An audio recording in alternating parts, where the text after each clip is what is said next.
So a while back, my son got Student of the Month at his school, and as a bonus, was given a free dinner at the prestigious Fazoli's.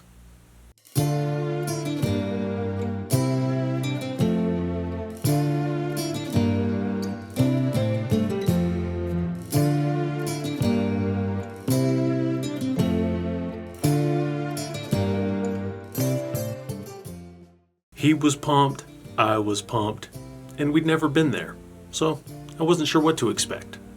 We decided to dine in so we could get the all-you-can-eat, world-famous microwaved breadsticks. They were salty as hell, but my son liked them, and they made pretty decent swords. It's a baby sword. I don't care. That's how you use it. Now my son got pizza, but he wanted some of my spaghetti, so I gave him some, but he needed a little more sauce. I made my way to the silverware bins to find a spoon, but they only had knives and forks. Weird.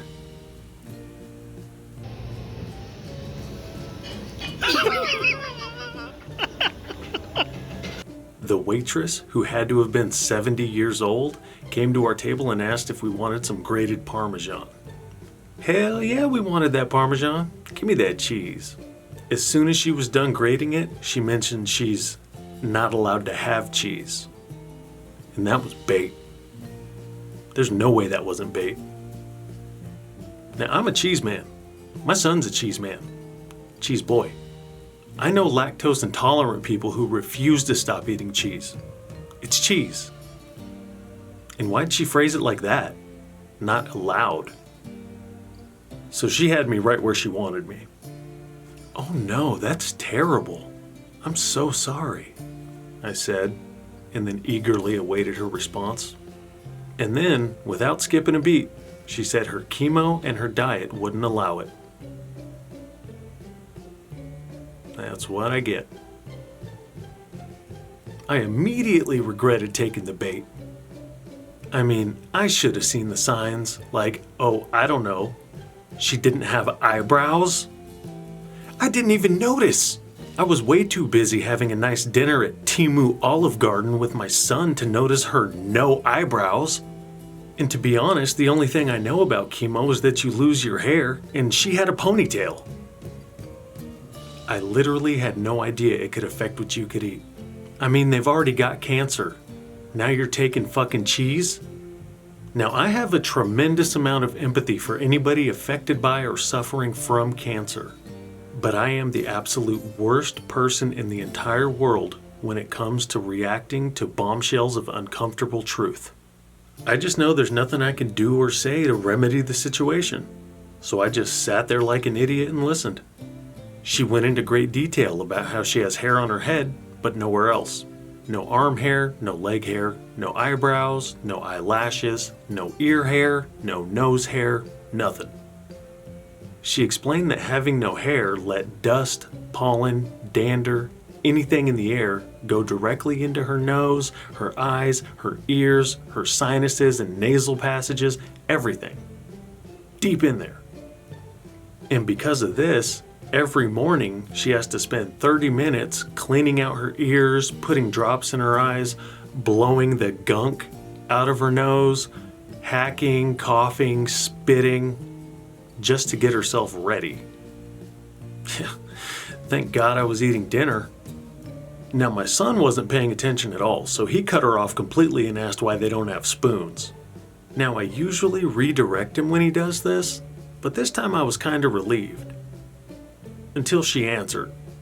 She told us they don't put spoons out anymore because the homeless people kept coming in and stealing them to, and I quote, do their drugs. Do their drugs.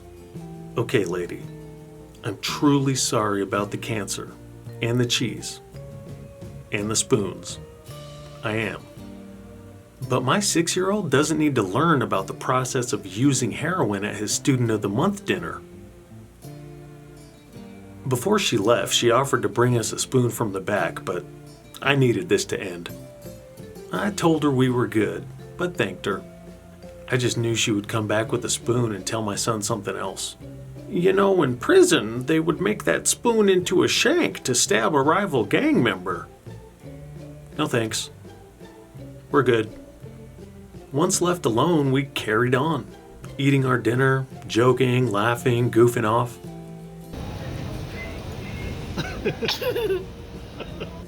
Oh yeah, the old pizza crust mustache. Classic. Just the boys being boys.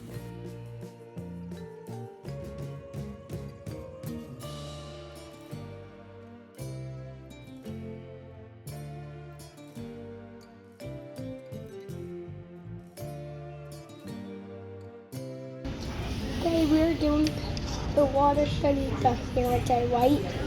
Yep. My son even spotted an old man wearing the same pair of shoes I have.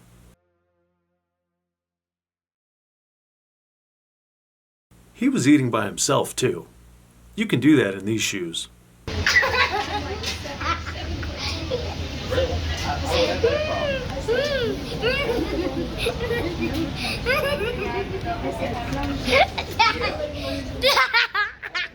We finished up and headed out with a to-go box of the world's finest bread. I'm holding as tight as I can. Yeah. That was a pretty good dinner, Log. Thank you. You're welcome. On the drive home, my son kept talking about how awesome that place was and saying we need to go back and take Mom so she can try it. She's not really a fan of our antics, and I can't blame her. We're kind of a lot. And while he was thinking about our return to Pasta McDonald's, I was thinking about these little moments. Life's little moments. A fun dinner between father and son. I cherish these moments. But that same dinner was just another night of work for an elderly woman battling cancer. She didn't mean any harm, and I'm sure she just wanted somebody to talk to. I also couldn't even imagine working at a place like that at her age, all while dealing with chemo and cancer. And she did it with a smile. She's way stronger than I would be. I still think of her now and then, and I hope she's doing okay. And I hope she's there when we go back so we can say hello. We all have different lives, but they intersect to create these weird little moments. And I love these little moments. As weird as they are, they're equally unique and special. Quick little glimpses into the lives of other people, good or bad, happy or sad. That's life, and this is mine. Thanks for watching.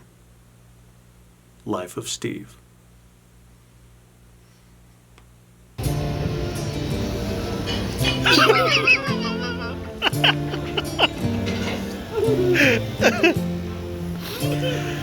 Dude, yeah, you're crazy.